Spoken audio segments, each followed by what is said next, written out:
Okay. Hi, Here they everyone. come. Hello. Here they come. Filing Hi, in. everyone. Hello, everybody. Hello. Hello. Welcome. We're not connecting. Good afternoon, good evening, good morning, whatever it is for all of you. Nice to see you all. Ciao tutti. This is my Testing. Is everybody in yet, Patty? No? Getting there. No, they're still coming in. Still coming We're in. trying to figure out how. Well, we hear Well, you. we hear you. You just have to put your video on Yeah, so we can see you. if you would like to. Start video. Okay. You don't have to put your video on, but we do like to see who's. Well, we can't figure out how. To put your video on, move your cursor to the top right. right screen, and there's 3 little dots. First, it was just my Click name. on those 3 dots. So it's yellow now. Our problem is we have a camera. Okay, so have we got everybody in now, Patty? We can hear you, but We can hear you and you can hear us, but we're having trouble with the video, so we'll just listen. yeah. Well, once Adrian starts her screen, right now you're just seeing probably a lot of boxes. Yeah, you're seeing a lot All of the people people. come in, so. Yeah. So I tell you That's what, okay. on that note, okay, I'm just going to introduce myself. I'm Adrian Leeds with the Adrian Leeds Group. And I have with me, a team of people. I have with me Barb Sedita and Michelle Sedita, who are sisters who run Opportunity Travel. And they are Hello. my co-sponsors on this webinar as well as the upcoming conference and tour. And let's see, Jamie Perriello, who is Barb's daughter. She's somewhere here. She's assisting. And my assistant, Patty Sadowskis. And Kim Bingham, who's also going to speak. And so on this note, okay, I'm going to share my screen so that you can, is it working? It looks like it's working. Yes. It's working. Okay, but you know what? I don't get to see any of you guys, and I don't know why that is. All on the right side of our screen. Mine's not there at all. I want to see everyone. Let's see. Choose a side-by-side view, Adrian, up at the top of your screen under view options. You'll see more of us at least. I know, but I'm not. Okay, I can't find. Let's see. Hide, no. Meeting stops. See, we had this all worked out. There's a view options. Okay, I tell you what, I stopped to share so that I could, I'm gonna go to speaker view. And I've got Shari on speaker view, I see. And now, hi, and then I'm gonna share my screen. I'm gonna try it again. We can see what happens. Well, I don't have you guys. This is really upsetting. Okay, because usually I can at least see who's here, Hi, Adrian. Well, Hello. yeah, we're here. Oh, okay. Adrian, take it off speaker view and go with gallery view. I'm gonna try that. I was there before. Okay, I have everybody now. All right. And we had this working really beautifully just a few minutes ago. And so if I don't see you, I'm just going to do the presentation and then I'm going to stop it. And that's what can I do? What I do want to ask everyone to do though, is go ahead and mute yourselves. Okay. Or Patty can go ahead and do that. Well, it's better if they do it themselves because there's a lot of people to mute. Okay. No, I think you can mute all. Well, I can, but then I mute you. Oh, okay. So I don't understand it, but I don't see anyone. Patty, you can make Adrian the host. I am the host. Well, as the host, you Okay, can mute everyone. You know what? I'm just not going to see you. Don't worry about it. I'm Yeah. not going to worry about it. I'm just going to start. Okay. And I'm going to say here, it's welcome to Escape to France Part 2, Life on the Riviera. And today's presentation, we're going to cover a few things that we covered in Part 1, but we're going to cover a lot more in Part 2 because we're going to be talking about, guess what? Life on the Riviera.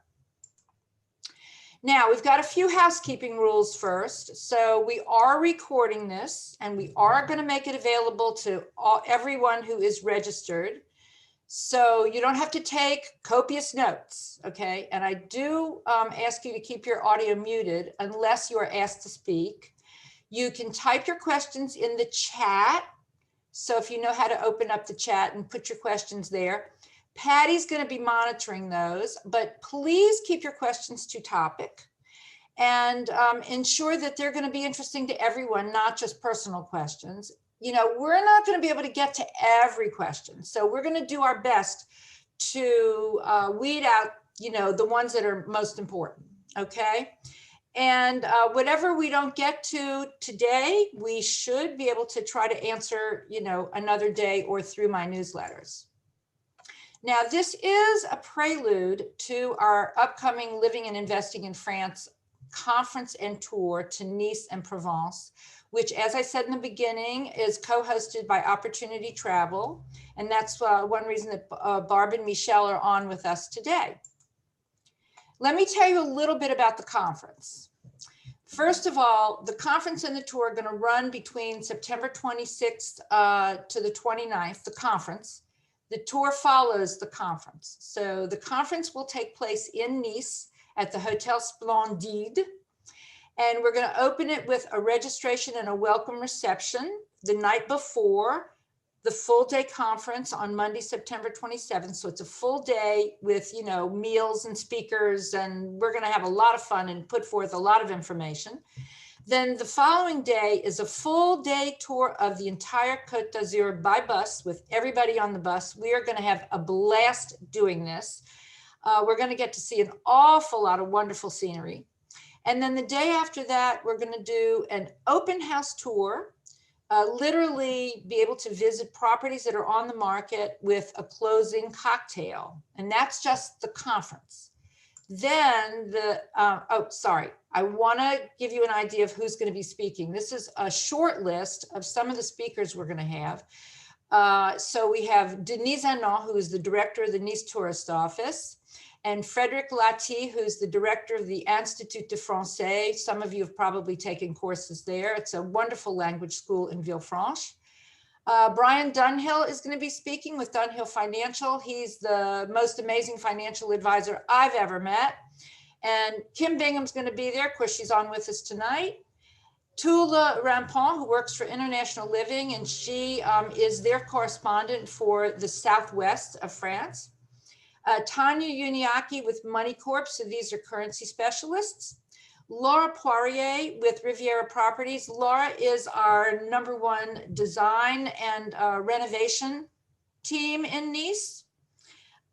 Catherine Ferraud, who is our notaire in Nice. Ella Dyer, who's one of our search consultants there, and me. And that's just the short list. Then we take the tour. The tour will be from September 30th to October 4th. We're going to Aix-en-Provence. We're going to Lourmarin, Roussillon, and Tour de Luberon. We're going to Avignon and the Pont du Gard and Uzès and Nîmes and Ile-sur-la-Sorgue, Saint-Remy-de-Provence, and then back to Avignon. So it's a good 5 days of really exploring Provence, and we're going to be looking at a few properties, whatever we can muster up. I've got one particularly special property I want to show you in Lourmarin, but of course, we don't know what properties are on the market until, you know, right before the tour happens. So we'll be lining that up, but you're going to get a really good idea of what it's like to live in Provence and the Occitanie. So because Uzès and Nîmes and Pont du Gard are actually just over the border and in the Occitanie, not actually Provence, but we are going to have a blast. And let me just say that because you registered for this conference today, this webinar today, you will be entitled to $200 off the conference or the tour. And you can take one or the other, or you can do both. But the $200 discount only applies one time. And for more information about it, if you want to register early, see the email in the lower right corner, info@opportunitytravel.com. You can email and set yourself up now, but we haven't fully priced it yet. So it'll be another couple of weeks before we nail that down, and then we'll be letting everybody know exactly what it costs, but it will not be expensive. So, you know, don't worry about that. This is a bargain tour, and it's going to be a lot of fun. Now, just to give you an idea of who we are property consultants, and we think of ourselves as French Property the American way because we are Americans for Americans. And when I say Americans, I really mean North Americans, including Canada. We also have lots of clients who are Australian or New Zealand, but primarily we work with North Americans, and we work for the buyer or the renter. So on occasion because we do listings, we do work for the seller, but we will only list and sell a property that we would recommend that someone buy. So it's a very exclusive list. We do property consultation, property search, the sales and listings. We can also assist someone in making a purchase or a sale. We do appraisals. We provide financing resources such as Kim, who's our mortgage broker.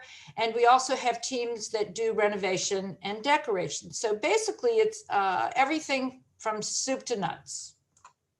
And the reason we exist at all is because there's no multiple listing service in France. It means that in order to find a property, you really have to go to all the different agencies, one at a time. And that can be very cumbersome, especially in Paris, for instance. There are 5,000 real estate agencies in Paris. So if you're looking for property, that can be very daunting. But imagine that absolutely every single aspect of that you've ever known about buying a property is different. The process is different. The laws are different. The language is different. The currency is different. The culture is different. I mean, every single thing. So if it doesn't matter how many properties you've purchased in the United States or in Canada, you are kind of starting from scratch when it comes to doing this in France. And that's why we're here to help you simplify it and protect you. Now, on that note, I want to introduce Kim Bingham. She is an international mortgage broker. She secures loans for non-resident buyers who are purchasing all across France. And she started actually as a property search consultant with us. She was one of our search consultants and our number one. And she was also acting as a real estate agent for another agency. And then she established a team of international mortgage brokers at Private Rate. So I lost her, but you guys have gained her. And I'm going to let her, I'm going to stop my share now so that she can talk about how to get financing in France. Hi, everyone. Thanks for being here with us. And thank you, Adrian, for the lovely introduction. You have not lost me, by the way, Adrian. We are always working together, especially on all of these. This is true. Yeah, it continues. It evolves. It keeps growing. So yes, I'm here to talk about financing your French property, and whether it's in the Côte d'Azur or in or anywhere else in France. But there's going to be a special focus on the Côte d'Azur for the financing options we'll be talking about today. So I'm going to set up my screen share. And I hope you don't have as many technical problems as I had, okay? Well, I'll do my best here. Unlike a lot of you, I am not a total Zoom pro, but you know, it comes with the times, I think, now. All right. So hold on a second. Okay, sorry. just so you know, yours is working perfectly and I get to see everybody. Okay. All right. Well, we'll just leave it like this because I can't. No, you can go to the bottom right and hit the slide. I have Zoom. I have Zoom toolbar that's actually blocking that right now. So we'll do it this way, and you will get all the information and hopefully most of your, if not all of your questions answered by the end of this webinar. Okay, you can't. So can't see I'll where to, as yep. you can't see where to turn it into No, slide. because the toolbar for Zoom is blocking those Okay. options on the screen for. Try to right so I click. can't do it. It looks fine, Kim. Don't worry about it. Yeah, it looks You can fine. also move the toolbar. I can't. Hold on. Okay, never mind. All right, so we continue. Yeah, All right. continue. So yes, so as Adrian said, I'm an international mortgage broker. I'm a mortgage broker registered in France for financing of residents and non-residents, which I'm specialized in non-resident buyers coming in to buy in France, all sorts of property and all over France. Now, when we're talking about financing for Americans, it's not a one-size-fits-all situation, but we'll go into the basic criteria about for you getting your property here. So the advantages to having a loan. Now, of course, the interest rates here are low. I think that's something that is a major attraction for the clients that I work with compared to the rates in the US.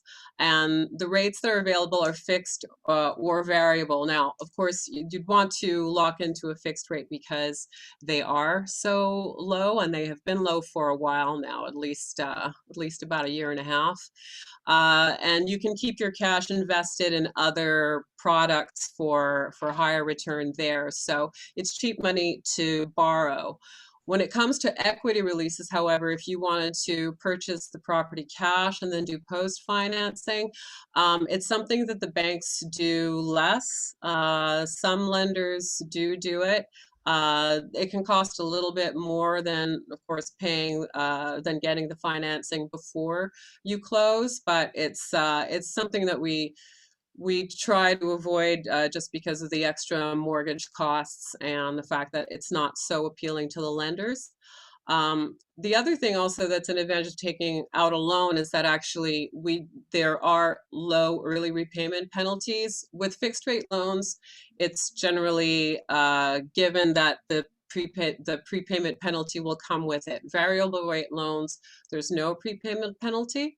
But the prepayment penalty is generally equal to the greater of these two, either 6 months of interest or up to 3% of the capital left on the loan. Now, for rental properties, of course, the advantage of taking out a loan, is that your rental income can cover the cost of the mortgage payments, of course. And although it's a little bit out of my wheelhouse, for tax benefits, mortgage costs are deductible. I think, Adrian, you might have more, you might know a little bit more about that with the Well, experience if you the have with interest on mortgage, your interest payments on mortgages is deductible on the US side for sure. Okay. Absolutely. Even though the mortgage is in France, you're still paying an interest that is deductible on the US side. Right. Okay. Mhm. So the types of loans that exist in France are we'll just go over first the terms. So they go from 5 years to 25 years. Generally, it's what we see at the longest term that clients take is about 20 years because that's where the interest rate is still low. It'll be under 2% with pretty much with 99% of the lenders. It'll be under 2% right now at 20 years. But at 25 years, the rate jumps, and so it's not necessarily as interesting. There's an age limit to lending in France as opposed to in the US where there is none. So generally the lenders would like to see that the loan will be over by the time you reach the age of 75. Now that's in theory. In practice, they actually prefer if the term is over by sometime in your early 70s, but technically speaking, we can often push it to that limit. So if you're in your 60s, you could expect that you might get a 15 you know, a 10-year loan or a 12-year loan or possibly a 15-year loan. So just you can keep that in mind. So as I said, there are fixed rate and variable rate loans available, but fixed rates are really the way to go since the rates are so low. And interest only, well, sometimes we have requests for interest only loans. A lot of banks don't offer that. And they can be more difficult to obtain than regular fully amortized loans. So I would say that the large majority of the loans that we do are fixed rate, fully amortized loans, and occasionally we're doing interest only loans, but it's a different kind of structure of financing, and it involves collateral that's brought to the bank, etc. So it's a bit more complex and harder to get. And loan conditions do vary depending on where you're buying and also what you're buying in France. Generally for apartments and existing property, you know, general residential property, the conditions can be about the same, meaning that you're going to be looking at, when we'll be getting to this, about 30% down payment and about 7.2% on the notary fee. That's a closing cost. So you can keep in mind that that number, about 37.2% of the purchase price, is what you'll want to have cash to bring to the transaction. That's something to keep in mind. But the conditions do change. The loan conditions can change from area to area around France. I have different lenders available for purchases in Paris, and then other ones available for purchases in the south of France. So, you know, it can really depend. It's not, like I said, it's not a one size fits all kind of situation. And now, so of course, I think most of you are American tuning in with us today. For US buyers in France, there is the infamous FATCA regulations. I know, Adrian, you've discussed this much in your newsletters. A lot, ever since it happened. Devastating. Yeah. Foreign Account Tax Compliance Act. There you go. And so what that basically has done, those regulations has done, is basically made it very unappealing for foreign banks to want to work with American clients, and more so also on the financing side, because of the reporting that the banks have to do back to the US government. And that can involve penalties if they get it wrong, and just a lot of more administrative hassle for them. So it's not an attractive proposition, which means that there are less lenders available for Americans than, let's say, if you're an EU tax resident, there would be more lenders available for those that are living on the continent and the other countries. But that doesn't mean that there are no lenders available. There are, and so it's just a matter of finding, doing a pre-qualification and finding the right fit for you. So do you qualify? So the criteria upon which a bank is going to consider your loan request will have a lot to do with your level of income. So most of the lenders do have a minimum income requirement of 100,000 euros or dollars per year. Honestly, with the rate of exchange I've seen, if you're earning $100,000 per year,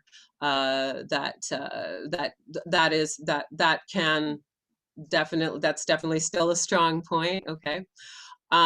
If you're retired or nearing retirement, your evaluation request will also depend on the strength of your assets, your investments, and your retirement plan, because the duration of your loan will be crossing over into your retirement. So the bank will want to know that you're solvent enough to pay back the loan across that time too. If you're going to be purchasing the property and retiring in 5 to 10 years, but you've got, a 15 or 20-year loan, you need to keep that in mind, that the banks will also be looking at what you've got saved up. An important point in the criteria that the banks do look at as well, and then when I'm doing my assessments with clients, is the debt to income ratio. So the debt to income ratio the golden mean is 33%. And there's been some news recently about how the high authority in the French regulation, financial regulatory body, has really come down on lending and banks lending with a DTI at 35% or more. So I generally keep to the 33% rule. What that means is that your expenses, your monthly outgoings, mortgage payments, car payments, etc., those regular big monthly costs should not exceed 33% of your monthly income. When we're doing the calculations of this DTI, we are also including the cost of the new loan that you'll be taking as well. So it's not just about what you actually have, it's also we need to count in what the weight of that loan, the new loan, how that will affect your DTI. So 33% is the max that lenders are looking at. There's exceptions sometimes, but really we try to stick to that and make it as easy as possible for the banks to say yes. So as far as cash to bring to purchase, this also obviously is a very important point. Like I'd said before, you would need a down payment of about 30%. For purchases in the south of France, that's what we're looking at, 30%. And I've rounded the notary fee or closing cost up to 8%. It's about 7.2, 7.3, okay? But if you want to round it up to 8, so that's really what you need to bring to a transaction. So you need to have that down payment of 30% and the closing costs to bring to the transaction. And then we can also calculate what your capacity to borrow is based on that DTI. Kim, let me just ask you, don't you have some situations right now where you are finding some banks that are willing to do an 80% loan to value? I do, yes. Yes, I do have one lender that's willing to do that. It is not, how can I put it? The process can be a little bit more difficult, so, but it is a possibility. So that's something that we can look at. Okay, thank you. So there's other aspects to this as well. Now, if you're self-employed, the banks will be asking you to present the past 3 years of profit and loss statements on your company, and also the tax returns for your business. The one other thing that you'll need also to secure the financing, and this comes with the process, it's part of the process of getting the loan, is mortgage insurance. And so that is basically life insurance on the loan. And it needs to be taken with a French insurer. Either the bank will want you to take the insurance with their associated insurer, or it can be delegated out and we can look for a policy. Now, the insurance needs to be put in place for the bank also to release the funds. So the bank can qualify you on the financial side, but you also do need to go through basically what is like a medical process. It's a simplified health questionnaire that you fill out, and there's possibly a doctor's visit at your local doctor. It depends on your own personal situation and what the insurer is asking from you in order to secure the insurance.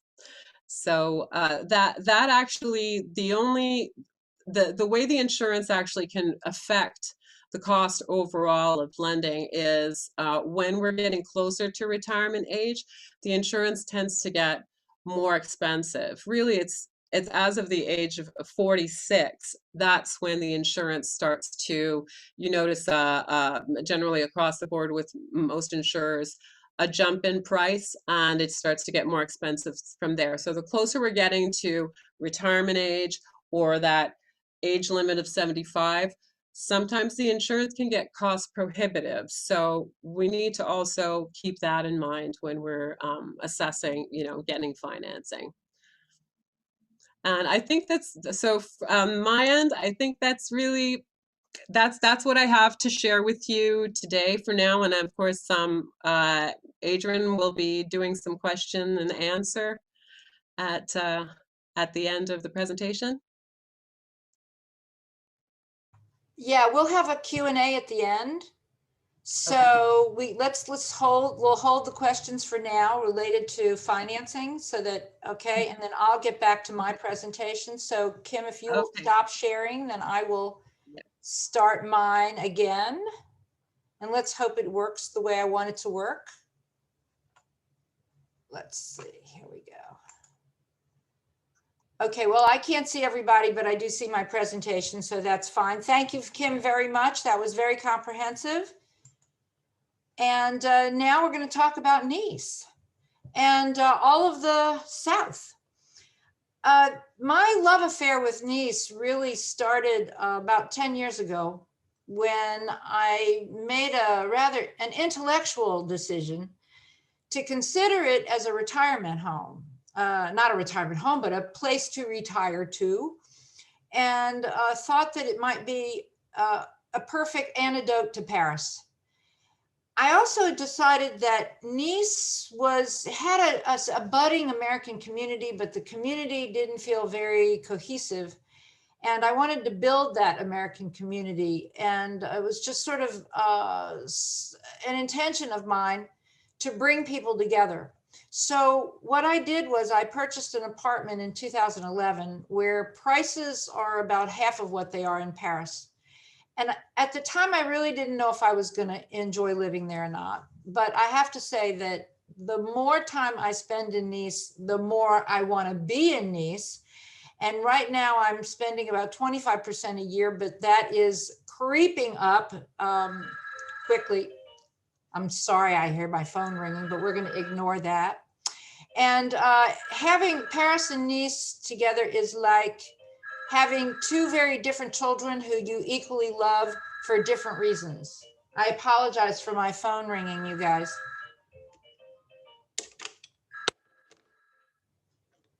I just hung them up. That'll work, hopefully. It's not that you have to choose between one place or another, because Paris and Nice are two very, very, very different places. And I love them both, possibly equally at this point.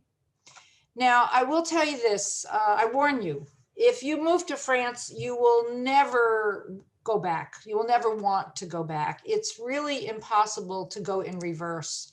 And you're never going to want to give up what France has to offer. I came here in 94, so almost 27 years ago, for 1 year. And I never left, and I've never regretted that for a minute. Now, you know, what France has to offer is really, oh my goodness. I mean, here's the list: beauty, culture, diversity, lifestyle, and I could go into detail on each one of those things. But on top of that, it offers a tremendous safety net, a lot of security, because you have a really excellent and inexpensive healthcare. If you're employed here, you have employment and retirement benefits. And one of the things you do need to know is that, believe it or not, if you move to France, you will have the right to healthcare at no cost after living in France for only 90 days through a system called PUMA, P-U-M-A. And the benefits will pay up to 70% of your healthcare costs. And I'll also tell you that healthcare costs are about 1/10 of what they are in the US. And not only that, but the quality of the care is not only excellent, but I think it's much better. The WHO ranks France as #1 in the best healthcare in the world. I think the #1 reason for that is that in the US, healthcare is a profitable industry. And so they make more money when you are not well. Whereas in France, because it's government operated, they save money when you're healthy. So it really works in your benefit rather than against you. And I've seen this time and time again. I could do a whole presentation just on healthcare, but I won't. Okay, anyway, on top of that, you've got high quality free education for both children and adults. You have an amazing infrastructure, excellent transportation systems that are sophisticated, and you have inexpensive communication systems, which we can talk about at some other time. But I'm talking about, you know, your internet, your cable TV, and VoIP phone for, believe it or not, 35 euros a month. And yes, sure, some taxes are higher, income taxes are higher, but some taxes are quite a bit lower. For instance, property taxes. Property taxes are about 1/10 here in France of what they are in the US. And ultimately, you get a lot more for your money. So the French don't complain about their taxes, believe it or not. What they mostly complain about is just the administration, how complicated those things are. But they don't complain about taxes because they do get so much more for their money. It is true that there are fewer rich, there are fewer poor, and there's a larger middle class, and they have a really big safety net.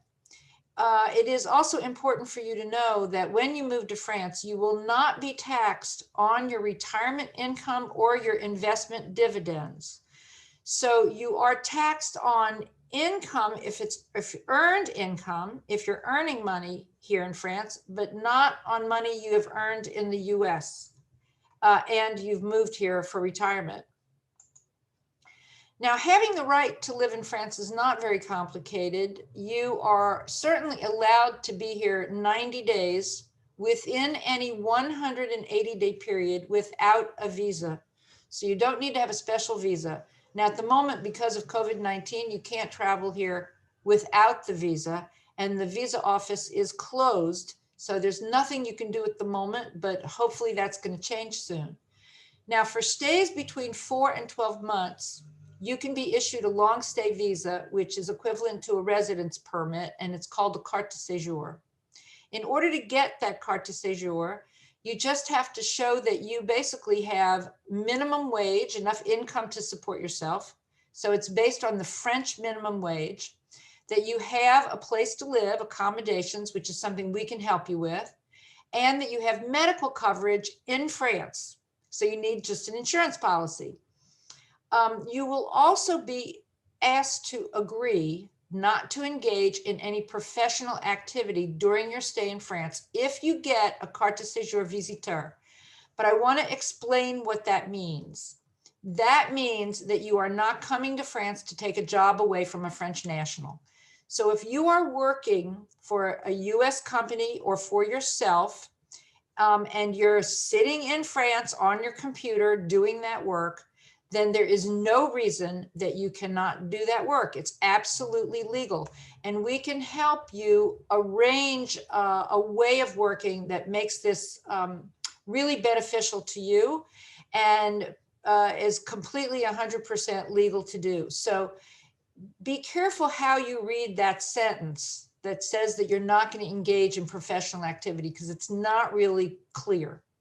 Now, I also want to make sure that you don't confuse legal residency with tax residency. These are two different things.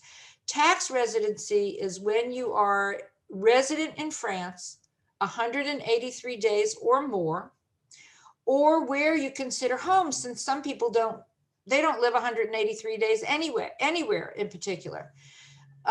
But you will never pay tax twice on the same income because there's a tax treaty between France and the US.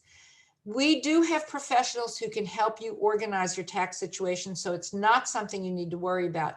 In order to get a visa, the link at the bottom of the page of the slide is the official website to acquire a French visa. So this is where you would make your appointment. And as I said, the office is simply just not open at the moment. And if you have a particular situation, we have several different immigration attorneys who can help you with this process, so you're not alone in it. Now, what we love about the south of France is a whole lot of wonderful things, starting with the climate. Nice claims to have 300 days a year of sunshine. And I don't know if that's true or not, but it certainly seems that way. And I just got back from Nice yesterday, and I enjoyed 2 weeks of glorious sunshine. The temperatures are much more moderate than they are in Paris, about 10 degrees Fahrenheit warmer all through the year, with the exception of the summer, where it's actually can be cooler. And you've got stunning seascapes and landscapes. The entire coastline is just beautiful. There's also a nice growing American community. There are lots of different organizations. Democrats Abroad is one of them, for example. And then there are various international communities. there's a huge community of Italians, Russians, the British, of course, who have been coming there for a long time, and the Irish, as well as Scandinavians, and now the American and Canadian community. So I actually find that it's even more international than Paris is, because it's so mixed, and it's very easy to get along in English as a result. You also have an international airport in Nice. It's close to the city center. It's only about a 15-minute drive to the airport, or a 20-minute ride on the new tramway. So the access is great. You've got very inexpensive flights all within Europe from that airport. You can travel back to the US from that airport as well. You can, hop on a plane and go to Venice for the weekend for 70 euros round trip, which is amazing. So I think it's a big advantage to have an international airport. And then there's really great regional transportation. You've got a good TGV hub. You've got a local tramway. The tramway system's fantastic. You've got a really good extensive bus system that takes you all over the Côte d'Azur. And you also have the ferries that go to other parts of France, Italy, and Corsica. So the infrastructure is really good. And there's just, an awful lot to like about the south of France. Now, when you're thinking about where you might want to live, you've got a lot of different opportunities. You've got all the towns along the Côte d'Azur. And in those towns, you'll have beautiful views, sandy beaches, as well as pebble beaches. And it's a very elegant lifestyle. Then up above Nice are the perched villages, the village perché. And this is, much quieter living, village living. It can be quaint. We're talking about, these ancient stone villages. And that's a very different kind of living, but it's, if you want to walk out your door and go get a baguette at the local bakery, it's easy to do. Then, of course, you can live in a villa. You can have a lot of land with a pool and have complete privacy, and you can get an awful lot of space for the cost of that. But now with all three of these things, you're pretty much going to need to own and operate a car. If you don't want to own and operate a car, then you might want to be in the city, and that's Nice, which is the hub of the Riviera. So this is urban living. You really do not need to have a car at all, because the transportation's there. You have immediate access to the airport, the train station. And this is where you're going to find the largest Anglophone and American community is, of course, in the city. And the thing is that most events take place in the hub, in the city. And so if you're living in in the towns or the villages or in your own villa, you're going to end up spending a lot of time traveling to Nice anyway as a result. So let's talk about the towns along the Côte d'Azur. I've given you everything from Cannes on the west all the way to Menton on the east, which is right on the Italian border. And these are the towns along the way. So Cannes, Cagnes, Ouan-les-Pins, Villeneuve-Loubet, Cagnes-sur-Mer, Antibes, Nice, Villefranche-sur-Mer, Saint-Jean-Cap-Ferrat, Cap-d'Aille, Monaco, which is not actually part of France. That's its own principality. Roquebrune, Cap-Martin, and Menton.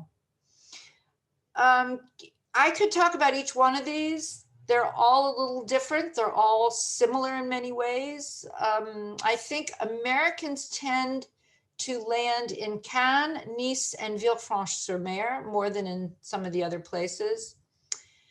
Cannes is really pretty much a convention town. It's for me, it's kind of like being in Hollywood, and it's really lively when the film festival and other things are taking place there. And it's beautiful, and it's wealthy, and it's chic, but it is fairly far from Nice. And so you're not going to have such immediate access to the airport, for example. Villefranche-sur-Mer is well known because it's the deepest port in all of the Riviera. It's quite beautiful. It has the Institut de Français, so a lot of people have attended the school there. it's like a Roman village and it's very steep. It's on a hillside. So every piece of property is on a different level, which is one of the downsides to Villefranche-sur-Mer. You have to plan on going up and down steps all day long, but your views from there, especially of Saint-Jean-Cap-Ferrat, which is the peninsula, is absolutely stunning. I call it the $1 million view. And property there is not inexpensive. It's going to be a little more expensive than Nice, actually, because it's very exclusive in a way. Menton is a beautiful town. It's a pretty big town, and it's close to the Italian border, right on the border, actually. So it's another possibility. But keep in mind that it's also fairly far from Nice. So anytime you get outside of the center of Nice, you will be traveling and you won't have quite as good access to the airport and the train station as you would if you were in Nice. Now, just to give you an idea of what a property might cost, here's an apartment in Villefranche with a beautiful view, a view on Cap Ferrat, that's 2 rooms, 38 square meters. So that's an average size 1 bedroom, and it's 350,000 euros. So that's not very expensive. A property similar to that in Paris would easily be about 700,000 euros. So that's just to give you an idea of what your money can buy in one of the towns along the coast. Now, if you want to consider the villages, there are lots of beautiful perched villages and hill towns. And this gives you an idea of some of the towns that are there and how far away they are. And they're mostly high up, meaning you're going to climb high. Payan, which is only 20 kilometers away, takes hairpin turns to get up there, and there's no driving into the village. You have to park at the base and then walk in. That's the kind of thing that's fairly normal. Grasse is really a big town. This is where the perfumes are made, and Fragonard, that's their home. So it's a bigger, it's not a village, it's really more of a town. There's Saint-Paul-de-Vence, which is again a little tiny village, but Vence is really pretty much more like a town. Again, these are all beautiful places to live, but you will need a car to get around, because otherwise you're pretty much just stuck in the village. Now, just to give you an idea of what might be for sale, Tourette-sur-Loup is a beautiful, beautiful village.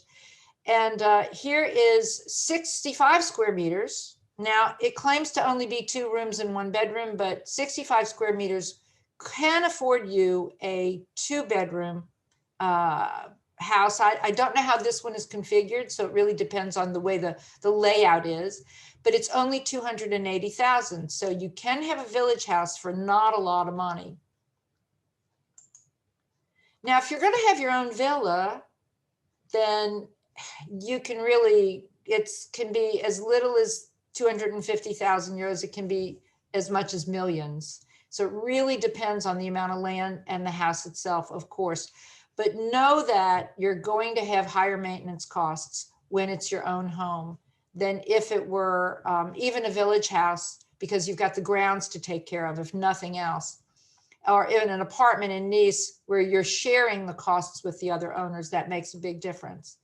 So just to give you an example, here's a villa with a pool in La Gaude for 729,000 euros. It is 6 rooms and 4 bedrooms. It's 240 square meters. So that's really large. In square feet, that's about, 2,600 square feet. So it's, by French standards, that's really large. And just to give you another idea, here's another one in La Roquette-sur-Var. It's 499,000 euros, and it has 4 rooms, 3 bedrooms, and it's 91.5 square meters. So you don't have to spend a huge sum of money to have your own home. It is entirely possible, but again, you're going to have a lot more maintenance and to take care of all the grounds, particularly, as well as the house. So let's talk about city living in Nice. So here's a map that outlines the various districts. And I'm going to run you through this. You can see where the Baie des Anges is, the water on the bottom. And to the right side is a yellow triangle. That is Vieux Nice, Old Nice. Old Nice is a great place to make an investment if you're going to rent a property, and rentals are possible for 6 years by law, short-term rentals. So if it's an investment property and you want to keep it rented, Old Town's a great place to be. But Old Town can be very challenging as a place to live because the streets are very narrow. So in order to get light, you have to go up. In order to go up, you're probably going to be climbing stairs because the buildings are so old that very few have elevators. So Old Nice can be a challenge as far as finding a really good piece of property. To the left, you'll see a red section, which is the Carré d'Or. And the Carré d'Or is the most expensive district in Nice. For obvious reasons, it's central, but it's close to the water. And my apartment is in the Carré d'Or. I'm only a couple of blocks from the beach. I'm on a pedestrian area. So if you see the pink colored streets, you can see which are pedestrian. That's how it's noted here. And the Carré d'Or is bourgeois buildings. It's absolutely beautiful. And it's an ideal place to live as well as to rent. So from my perspective, it's at the top of the list. Then there is the Vieux Port, the Old Port. So the Old Port is on the right of Old Town. You can see that, the blue water there. And the green area above it is also considered the Port District up to Rue Barla. This is a district that's been gentrifying over the last few years. It has a nice gay community, and in real estate, you follow the gay community because they're always ahead of everything. They've invest a lot of money in their real estate, and it's definitely going up. And when you have a view on the port, it can be absolutely divine. The only drawback really is that it's a little bit further away from the water. So if you want to be near the beach, maybe the port's not for you. Now, the Quartier des Musiciens is the green area above the Carré d'Or, above the red, between Boulevard Victor Hugo and the train station. And it's very similar to the Carré d'Or, and the buildings can be really beautiful. The only area that's maybe a little bit sketchy is the area that's closest to the train station, but it's seriously only still a few blocks to the beach, easy walk to the beach, certainly great access to the train station. And when you see that purple area up the middle, that is the area along Avenue Jean Médecin, which is the primary shopping district. And you can see the tramway. One of the tramways goes down Avenue Jean Médecin. So when you're close to Jean Médecin, that's also a big plus. The area east of Jean Médecin, the green area, is called Nice Centre. And it's really also can be very desirable, but it is more commercial, not as residential as the area west of Jean Médecin. So it's a little bit more traffic, a little bit more polluted. There aren't any pedestrian areas there, at least not yet. And so it can be, I would say you might want to consider it, but I wouldn't put it at the top of the list. For me, at this point, Fleur, the Quartier des Fleurs, which is west of the Carré d'Or, is a little bit further west, has become really desirable because of the new tramway. The east-west tramway that now cuts through that and goes all the way to the airport is has made this neighborhood even more interesting because it's less expensive than the Carré d'Or. You're close to the water.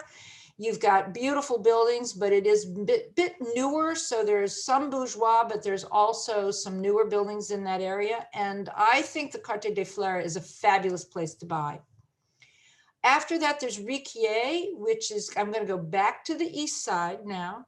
Above the port, above Rue Barla, is the Riquier district. There is a train station there called Riquier. So you can actually go to, it's a local station that takes you to local trains, and it's up and coming. It is gentrifying, and it's not very expensive. But as you see, it's a little further away from the water. Now, Beaumet is not on this map at all. Beaumet is to the west of Quartier des Fleurs, so closer to the airport, but it is very close to the water. And again, with the new tramway, it can be a fantastic place to be, and you're going to get a lot of bang for your buck in Beaumet. Cimier is the area above these colored districts that's in the hills, and Cimier is quite beautiful. But you will, if you're living in Cimier, you're pretty much going to need a car. And the other area to consider is Montbaron, which is not on this map. It's on the east side of the old port. And Montbaron is also garden apartments, similar to Cimier, has beautiful views, but you're going to need a car if you're living in Montbaron. And so I apologize for the phone, you guys. So that just gives you an idea of what Nice is like. I would stay central so that you have access to everything. So here's an idea of what you can get in Vieux-Nice. It's a 49 square meter, 3-room, 2-bedroom apartment. And I want you to, for $285,000, and I want you to notice something, that the building opposite these windows is very close. And that's because the streets are very narrow. And so you can see that, you know, you're not going to get great views. Now, this particular property has a small terrace, which is very ideal, but you're going to give up views and possibly light by being in Old Town. So you just need to know that. Okay, now here's one in the Carré d'Or. When you're on the perpendicular streets, you can have a view of the sea from your balcony. So here's an apartment that's 3 rooms, 2 bedrooms, 58 square meters for $495. If you want to be in the Carré d'Or and you need a 2-bedroom apartment, then you pretty much have to assume you're going to spend about 500,000 euros. And a lot of it depends on how close it is to the water and what the views are like.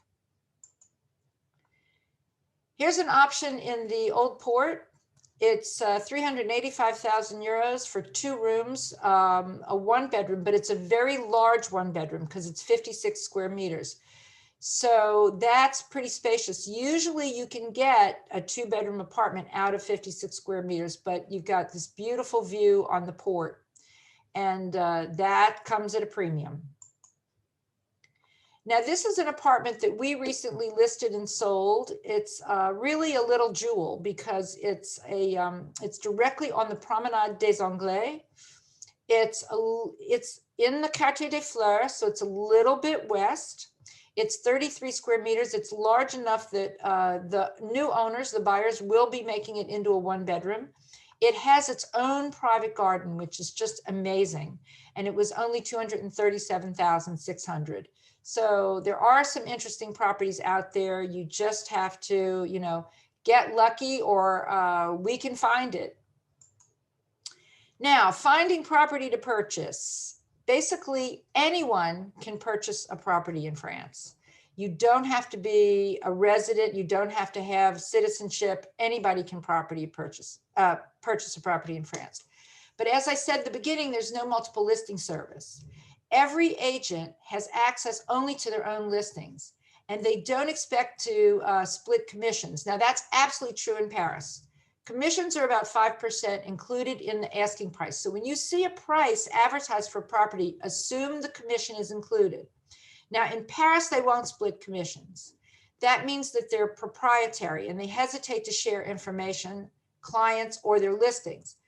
And they will say just about anything to make a sale because they're working for the seller. Now, the attitude towards commission sharing is a little bit different in the South. They will share commissions in Nice. And what we will do is, if we have a commission share with an agent, we will credit that share back to the client. So it can cost the client almost nothing for us to find them a property. And our primary service, though, is finding property for you anywhere in France. Doesn't have to be Paris or Côte d'Azur, it can be anywhere. That's what we're designed to do. And we work for the buyer, not for the seller. So we're going to protect you. So the way this works is it can take from 3 to 6 months from the initial visit to the signing of the deed under normal circumstances. So right now it's taking a little bit longer because of COVID-19. Everything's been delayed. There is a lawyer, a notaire, who processes the entire transaction, acts sort of like a title company does in the States.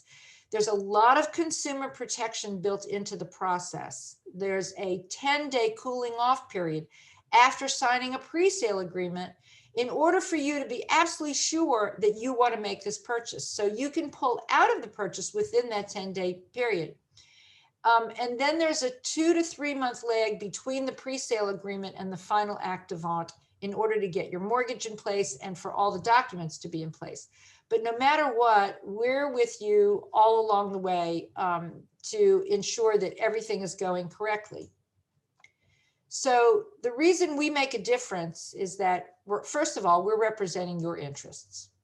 We are searching on behalf of you, whether it's for rental or for purchase. We provide all the resources, the notaire, all the professionals, all the counsel that you might need. We have all the access to all the resources. We do all the due diligence, meaning we go through all the documents. We advise all along the way. And that means that you don't need to have expensive translations because we're going to do all that for you. And we manage the process from beginning to end.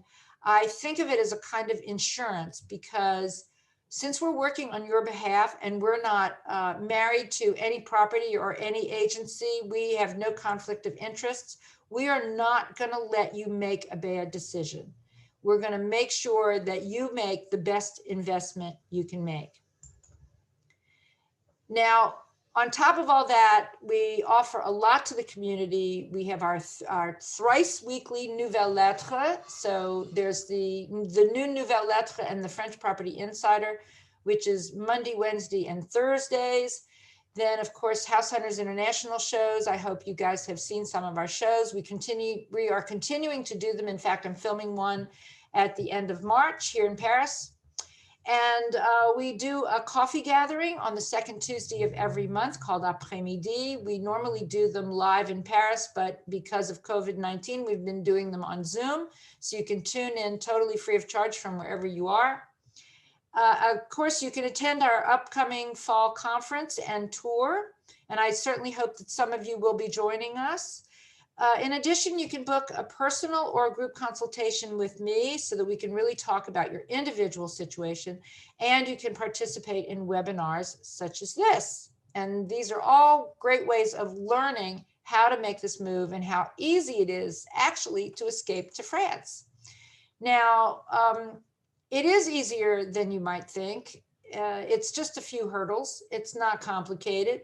We've literally helped hundreds of people make this move. I do think you should always get good advice. So attending the conference is a good way to do that. But you can also start with a consultation and I can help you strategize on the best way to do that the most successfully. I'd like to say to you, though, that you really shouldn't let the fear of it get in the way of your dreams. You're going to put one foot in front of the other. And it's all going to work out with your eye on the ball. And if you replace the word expectations with hopes, you will never be disappointed. The fellow in this photo is John Garland Jones. He was our client. He moved to Nice with the dream to sing. And that's exactly what he's doing. He's in Nice. He's been there now for a couple of years. He's singing, earning a living. And he and I have done 2 House Hunters International shows together, and he's quite a character. Everybody knows John.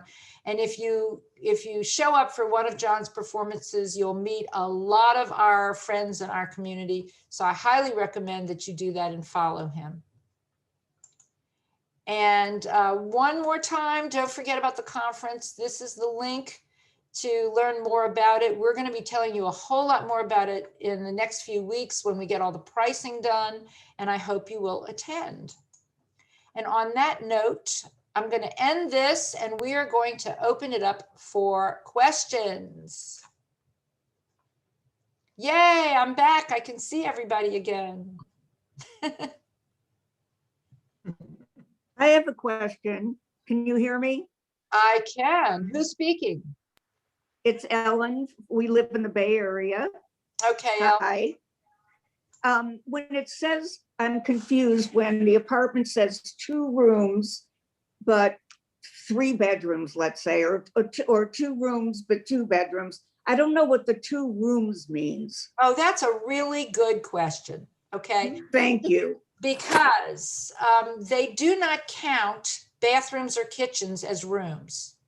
Oh, Okay. okay. So when it is a 3 pièces, 3 pieces or 3 rooms, you can imagine that's probably a living room, dining room combination and 2 bedrooms.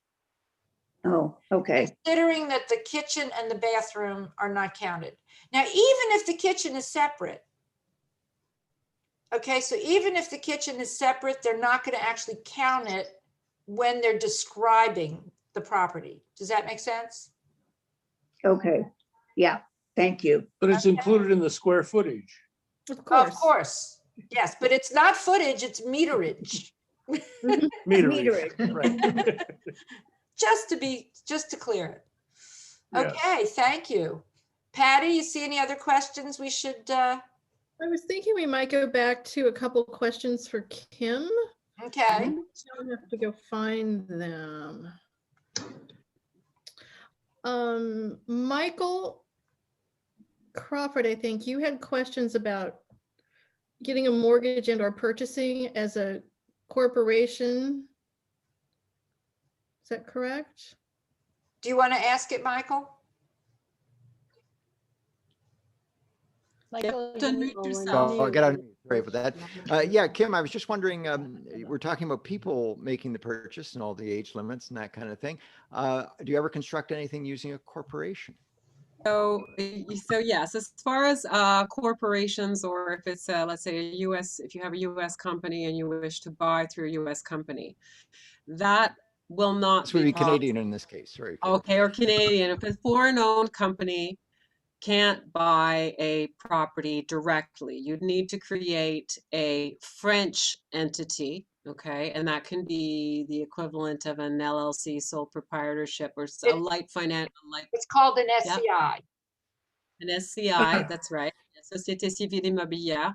And so your company can own that SCI. Your Canadian company can own the SCI, and the SCI would then own the property. That's And what the about way. Okay, the ability Kim. to get a mortgage? Okay, I'm except sorry? Kim, you cannot, Yeah. if the SCI, okay, the SCI cannot get a mortgage, however, if it's owned by a US company. Correct? Okay, so for you, well, I've had it that I haven't had that with a US company before, so I can't answer that question. No, I mean, I'd have I to get back know to that the banks will not lend. Okay, the banks will lend to an SCI if the members of the SCI are individuals. But if the members of the SCI are US corporations, they won't lend. Never been able to do Okay. that before.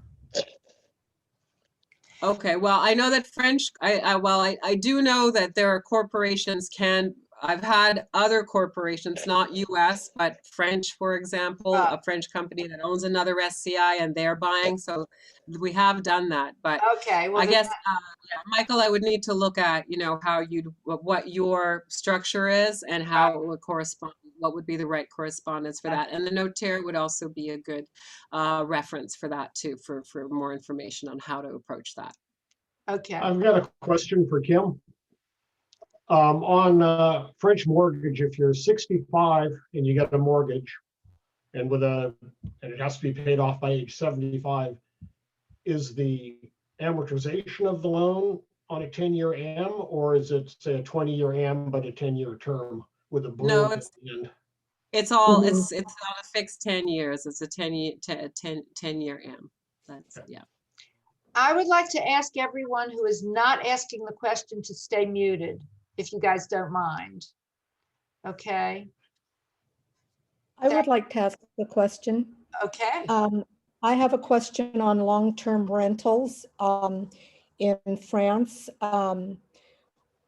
Renting an apartment long-term in France. How do you obtain an address to use on your visa application when you haven't yet rented an apartment in France? That is such a good question. It's because it's one of those catch-22s, right? However, we fix that because if you're a client of ours and you've asked us to, you've hired us to find you an apartment, we will provide what's called an attestation or an attestation declaring that you have hired us to find a property for you to permanently live in. And that works. Okay, thank you. Yeah.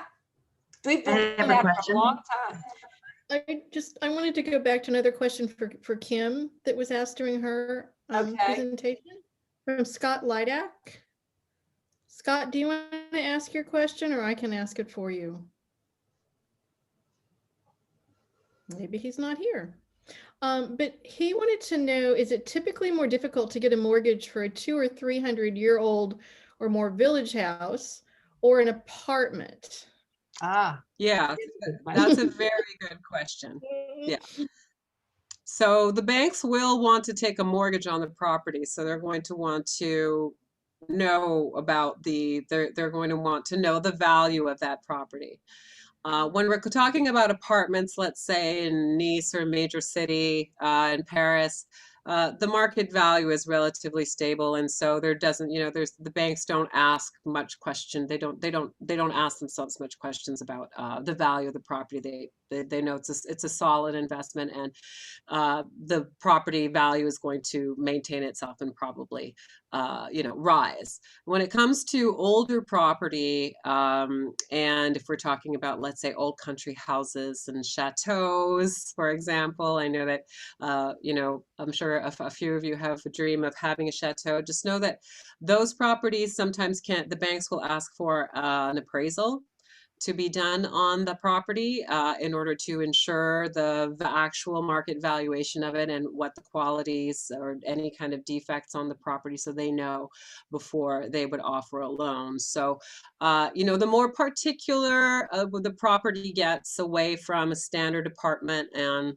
the more exceptional it gets, the more the bank is going to look at the actual condition and value of the property before they offer a loan. I have a question. Sure. I would like to know if you purchase a property to set up as a vacation rental for income, would you be able to eventually live in that property full time? I didn't know if there were restrictions for that or not. Oh, no, of course. Basically, okay. In Paris, it is currently illegal to rent short-term a secondary property. In Nice, it's legal for up to 6 years. Oh, okay. Okay. And then after that, you're going to have to choose to do something different. But you can do basically what you want with the property. Now, the only other restriction is if the building bylaws don't allow furnished rentals. So it's a very important question to ask. Yes. Okay. Thank you. But absolutely, most of our clients are buying properties now that they can rent while they're not using it full time, and then planning on moving over anyway. So it makes, That's exactly what, it makes a lot of sense to do. I also have a scheme where if you don't have enough money to buy a property in Paris, that if you buy a property in Nice and you rent it short term, that you generate enough income out of the property in Nice to pay for a rental in Paris. Because the rentals in Paris they're not relative to the price of the property. It's really a strange phenomena. There's rent control in Paris. So the rents are actually really cheap in Paris compared to the cost of the property. Right. That is interesting. And I can show you on paper how you can actually do this. It's really possible. That would be something I would be interested in. Yeah, you can have both. You can have both places. Yeah. Okay. Awesome. Great. I have a question. Okay. Bonsoir. Je m'appelle Jeannette. I'm taking French virtual classes to move one day to France, the south of France. This is maybe a silly question, but something on the back of my mind. Does it matter your status, like whether you're single, married, etc.? Does that hurt your chances of owning property or not? And Nobody wondering. cares, darling. No. It's of no consequence whatsoever for the visa or for property. Okay. Okay, good. No, of course not. Adrian, one question I want to ask, I'm just going to go ahead and ask it for Nancy Gregory. She wants to know, what are the average rental costs in Nice and other towns? Okay. Well, a one-bedroom apartment in Nice is somewhere between, say, 800 and 1,200 a month, depending on the location and quality of the property. So give or take about €1,000 a month. And that's for a long-term rental, Yeah, long-term rental, minimum not year. Airbnb. No, long-term rental.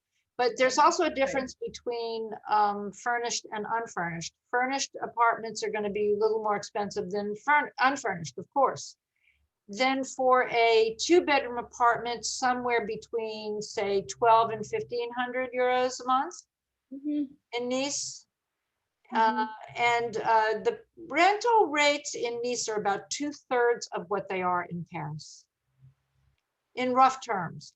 But everything, of course, depends on the quality of the property, the location of the property, and sometimes it's really just the landlord. I mean, because, yeah, it's true. Yeah, exactly. Okay, we've got 15 more minutes. What's up next? Adrian, I have a quick question. Okay. My name is Eric Schwartz, and Lane and I, my husband and I, are considering purchasing a property in Nice, living there part-time, doing short-term rentals while we're not there. I presume you would be able to connect us with companies that can manage and maintain the short-term rentals for the turnovers and everything else while we're not there. Absolutely, no problem. It's no problem.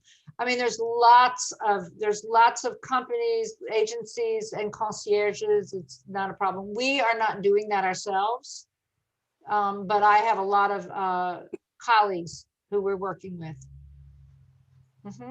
Okay, great. Okay. Adrian, I have a question for you, or for Kim, actually. This is Mike and Karen from Chicago, and we've been looking at property for about 1.5 years in southern France, more on the Montpellier side.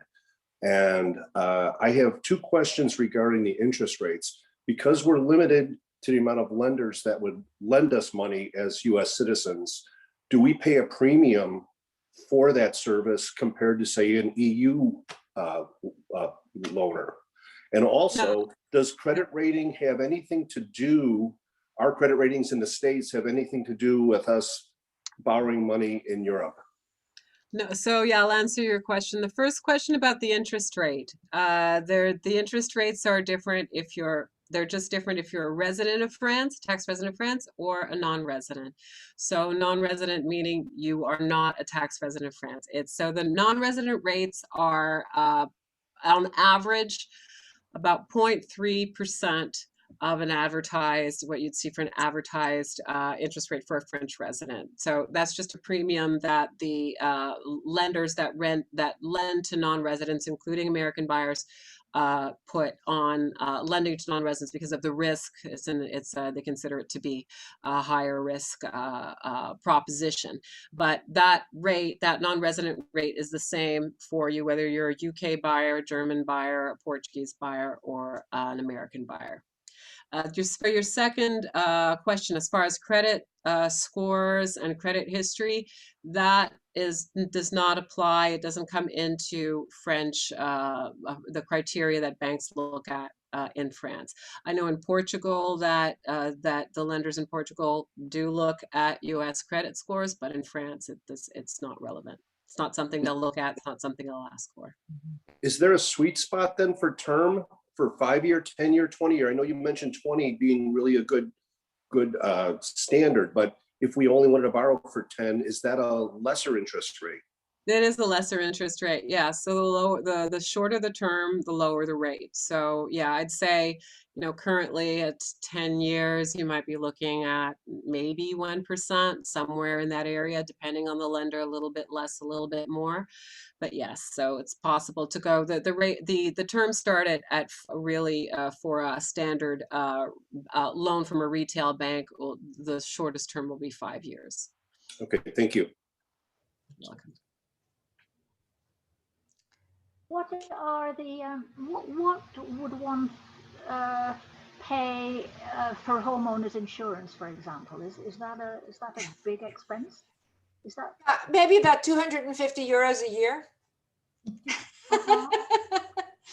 Okay, so you have to understand that insurance rates across the board are very inexpensive in France. Okay, this is not a litigious society, and you will find your carrying costs are so low, it'll shock you. Everything is much less expensive here than it is in the States. You can retire here and live here for a lot less money than it's costing you in the US. I mean, this webinar is not about that, but I could go into great detail over that at some point, but you'll find that your carrying costs in general are really, really low. Yeah, it's amazing, actually. Very affordable. Yeah. I had a question. Yeah, okay. I just wanted to ask, renting apartment, living there, not to rent out again, but to actually. Are furnished apartments more common than unfurnished apartments? Yes, they are, because the laws favor the tenant. And because the laws favor the tenant, the landlord basically has to worry about squatting. And so furnished apartment carries a 1-year lease and an unfurnished apartment carries a 3-year lease. So it's more of a risk for the landlord to have an unfurnished apartment. So if they furnish it minimally, they can call it furnished, get a higher rate, and do a 1-year lease, and they feel more secure. So there's more furnished than unfurnished. Mm-hmm. That's what I had a feeling that there were more. It's a good question. Yeah. Okay, thank you. I had a question. My name's Alita Becker. Sorry, it was just about the 6 years, and you may have answered it on the furnished apartment, but versus non. But the 6 years is any time within a 6-year time frame to rent out short term. Well, it's just up to 6 years of rentals. Now, along as well as the building allows it. Well, right. First, the building has to allow it, and then the city will give you 6 years of short-term rentals. Okay. Thank you. Okay, thank you. Adrian? Yeah. Is there any if you rent for long-term, let's say, and while you're there, you decide you love it so much, you're going to buy an apartment, is there any penalty for breaking the lease? Are you on the hook for the remainder of the lease? You're going to love my answer. You're going to love my answer. Okay. There is a 30-day cancellation on a 30-day in Paris, it's 30-day cancellation on a furnished or unfurnished. In Nice, it's 30 days on a furnished and 90 days on an unfurnished. And you can break it at any time with that notice. It's very easy. As I said, the laws favor the tenants. I have a question for Kim. And I asked this in the chat, but just to highlight it, you mentioned that some lenders are willing to do 80% loan to value mortgages. Is that dependent on the bank itself as well as the buyer and or where the property is located, or is it just sort of a random yes or no? The main criteria is your employment status. So if you're salaried, it could be possible to look at 80% loan to value and a 20% down payment. If you are self-employed, or if you are an employee of your own company, you own the company you work for, you're considered self-employed, and then that offer at 20% down, 80% loan to value would not be available at all. That lender doesn't offer that to self-employed Americans. And is hourly, if you have, just a very quick side question to that, if you, if one of your jobs is paid hourly, but it is for another, it's not for yourself, and it's documented and you have it on your tax returns for several years, do they consider that salaried as well? Do they consider that income, or just salaried where you're paid an amount for a certain number of hours a week and that's it? It's not hourly, it's a well, so you're saying if you have a not necessarily a regular income from the job, it's more kind of like an hourly billed. Is it a billed? If it's an invoiced or billed situation, then it'd be considered a freelance or consulting, but it would not be considered a salaried job. Salary is a job contract with pay stub every 2 weeks or something like that. That kind of regular pay. Am I answering your question? You are, and it's the latter, so that's great. Good answer. Thank you, Sherry. I have Who else? If you are renting, excuse me, if you are renting long-term, do you have to show the people that you are renting from that you have the ability to pay for 12 months? Or what do you have to do to assure them? You are filled with good questions. This is the toughest aspect of apartment rental. The landlord is going to want complete security. So they're either going to ask for a year's worth of rent in an escrow account that can't be touched, believe it or not, or an insurance policy. There's a company called Garant Me, GARANTME.FR, GarantMe.FR. And by the way, I think Patty is putting a lot of this information into the chat. Okay, so that it's in there now. And it's an insurance policy that the tenant takes out to protect the landlord from the tenant not paying the rent. But getting the, it's typically French, but getting the security is the toughest part of securing a rental apartment. It is so much easier to buy than it is to rent. It's not even funny. Unless you have an American landlord, right? Unless, wait, what did you say? Unless not you have an American landlord, right? Unless you rent from an American. If you rent from an American landlord, then everything, yes, exactly, yes. In fact, we think that it's more important, the landlord's more important than the property. So if we can find you an American landlord, then there's no issues. Everybody's happy, always. Yeah. Adrian, I have a question. We have friends that tried to get a 6-month visa. They had plenty of money. They were denied the visa, but they're like almost 80 years old. So is there a bias toward a 6-month visa for elderly people like us? I've never heard of such a thing, and I don't know why they asked for a 6-month visa. That sounds pretty crazy to me. Clearly they were not working with an immigration attorney who could have made sure that they got their visa. So if you have a precarious situation, it might be worth working with an immigration attorney. The reason they wanted the 6 months visa is because they own an apartment in Paris and a farmhouse in Burgundy. So that's why they wanted to stay for 6 months. No, I understand that, but when you do a 6-month visa, then you have to renew it back in the US. You can't renew it in France. They're better off, no one advised them, okay? Right. It's better to have a 1-year visa that's renewable in France, and then you can come and go as you like. There's no issue. And you can get a 1-year visa? Oh, absolutely. That's the normal. Yeah. And you would help, if we hired you, you would help us with that? Yes. Okay. Yes, yes. Thank you. Okay, we are down to 2 minutes. Who's the last question? Quick. We haven't talked about bringing dogs to France. Are there are there, can buildings have restrictions on whether they allow dogs Oh, to live in them? yes, of course. Buildings, no, the building will not have the restriction, but the landlord might. Okay. Okay. I don't see the word condominium used in advertisements for French real estate.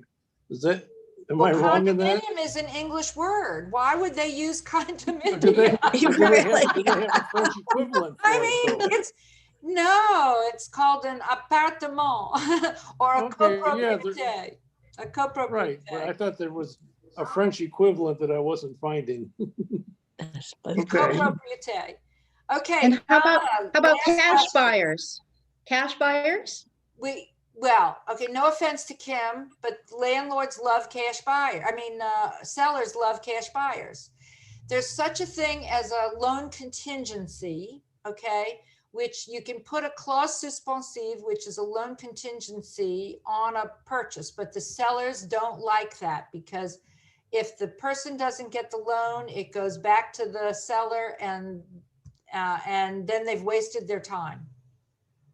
So it is good to have a decision in principle by the bank, but if you're going to have a loan contingency, to make the seller feel confident. And I see it is now 8:30.